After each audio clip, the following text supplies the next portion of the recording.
శనార్థి దోస్తులు ఎట్లున్నారు? మస్తున్నారులే. మీషో నుండి కుర్తీ ఫ్యాబ్రిక్ చూపిస్తా. Crepe and cotton fabrics. ఇది నేను పిక్లో చూసినప్పుడు కొంచెం థిక్గా ఉండే, నాకు కొంచెం లైట్గా వచ్చింది. ఈ వీడియో కానీ మీకు నచ్చితే సబ్స్క్రైబ్ చేసుకోండి ఫ్రెండ్స్. చెద్దర్లాగా వస్తుందేమో అనుకొని భయపడ్డా, కానీ ప్యూర్ కాటనే వచ్చింది ఫ్రెండ్స్.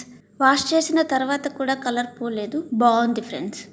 మంచి క్రీమ్ కలర్ మీద orange and green colour flowers వచ్చాయి ఫ్రెండ్స్, చాలా బాగుంది.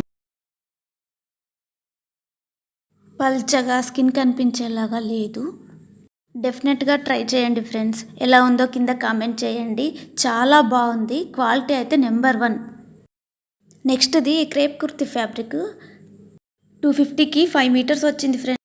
యాక్చువల్లీ దీన్ని నేను ప్లాజో పాయింట్స్ లాగా కుట్టిద్దాం అనుకుంటున్నా. 5 మీటర్స్లో 2 ప్లాజోస్ అవుతాయి ఫ్రెండ్స్. ఇంట్లో స్టిచ్చింగ్ చేసే వాళ్ళు ఉంటే ఇంకా బెటర్ కదా ఫ్రెండ్స్, మనకి ఈజీగా అయిపోతుంది. నేను స్టిచ్చింగ్ చేయించుకున్నాక అప్డేట్ చేస్తా ఫ్రెండ్స్. నెక్స్ట్ దేని రివ్యూ ఇవ్వాలో కింద కామెంట్ చేయండి.